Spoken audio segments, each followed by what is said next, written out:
Del Evangelio según San Lucas. En aquel tiempo la gente se agolpaba alrededor de Jesús para oír la palabra de Dios. Estando él a orillas del lago de Genezaret, vio dos barcas que estaban junto a la orilla.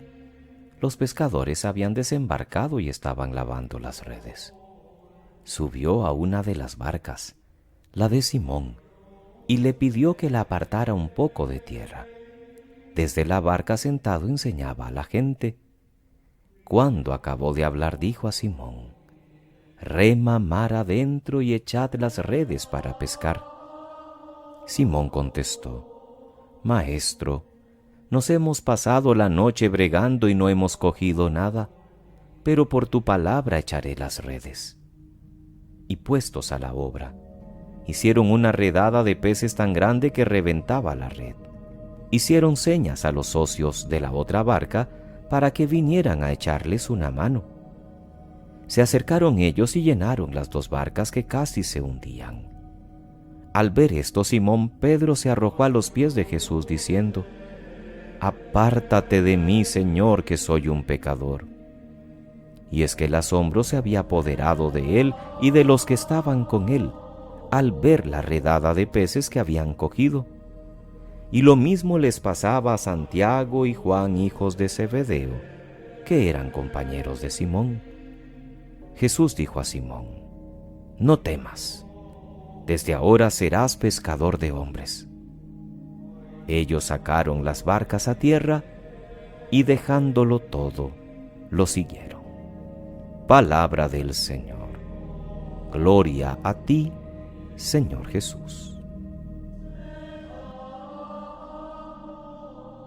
Es jueves de la semana 22 del tiempo ordinario, queridos hermanos.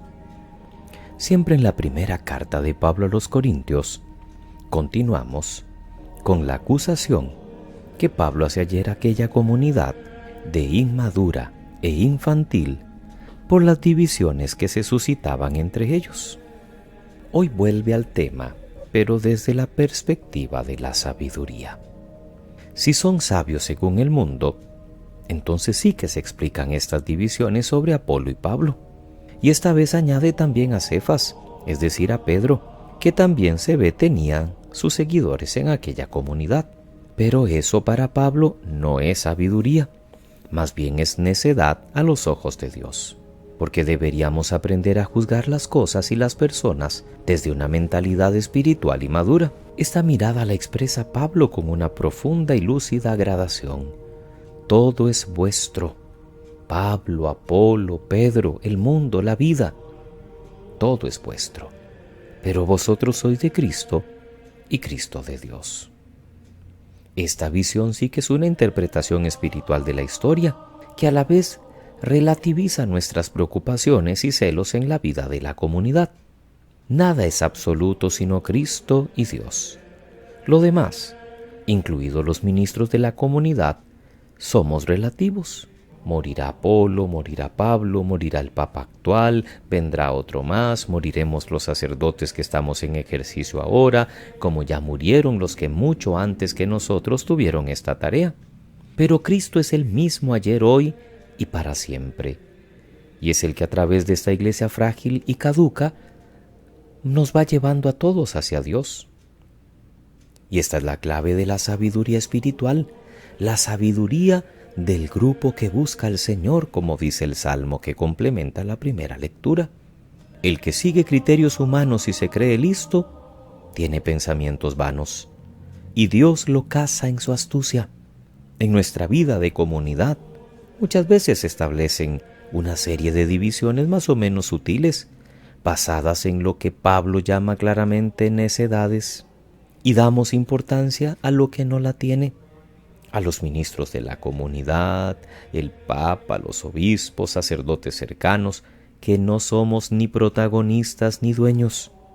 Y la elocuencia o carismas personales, que quiera Dios no sean pequeños, no son el factor determinante. Todo lo que tenemos está al servicio de la comunidad. Nosotros somos colaboradores de Dios.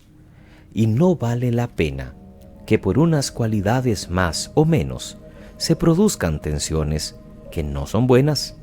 Ya nos dirá Pablo pasado mañana que no tenemos nada que sea solo nuestro.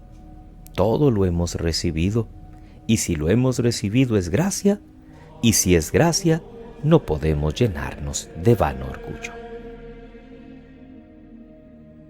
Lucas, ahora en el capítulo 5, nos narra la llamada vocacional de Pedro y los otros primeros discípulos, con esa frase conocidísima por todos: desde ahora serás pescador de hombres. Hasta ahora aparecía Jesús trabajando solo, pero ahora empieza a buscar colaboradores.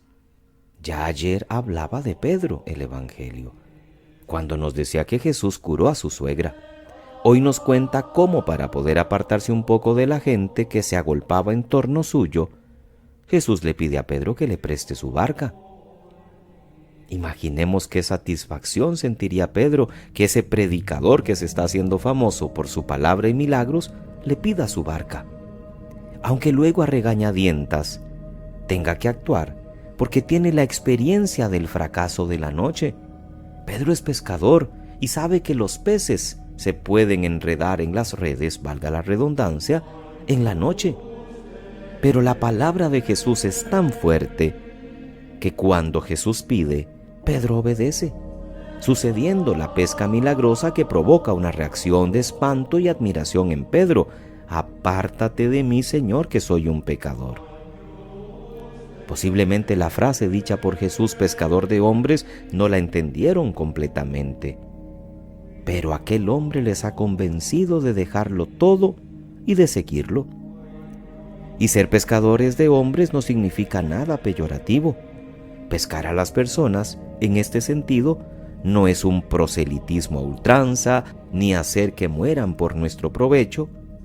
En eso consiste la pesca de los peces, sino lo contrario: evangelizar, fortalecer, convencer, ofrecer de parte de Dios a cuantas más personas mejor la buena noticia del amor y la salvación.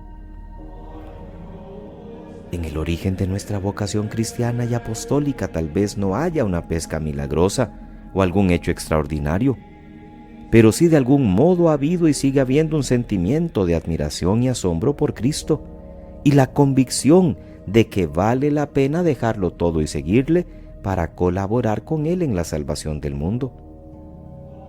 Probablemente lo que sí hemos experimentado son noches estériles en las que no hemos pescado nada y días en que hemos sentido la presencia de Jesús, que ha vuelto eficaz nuestro trabajo. Sin Él, esterilidad; con Él, fecundidad sorprendente. Y esto nos debe llevar a madurar como aquellos primeros discípulos en nuestro camino de fe. Tenemos que pasar días buenos y días malos, para que no caigamos por una parte en la tentación del miedo, la pereza, y por otra, que no nos confiemos excesivamente de nuestros métodos, sino que aprendamos a confiar en la fuerza de la palabra de Cristo. Si no hemos conseguido más en nuestro apostolado mar adentro, ¿no habrá sido porque hemos confiado más en nosotros que en Él? ¿Porque hemos echado las redes en nombre propio y no en el nombre de Cristo?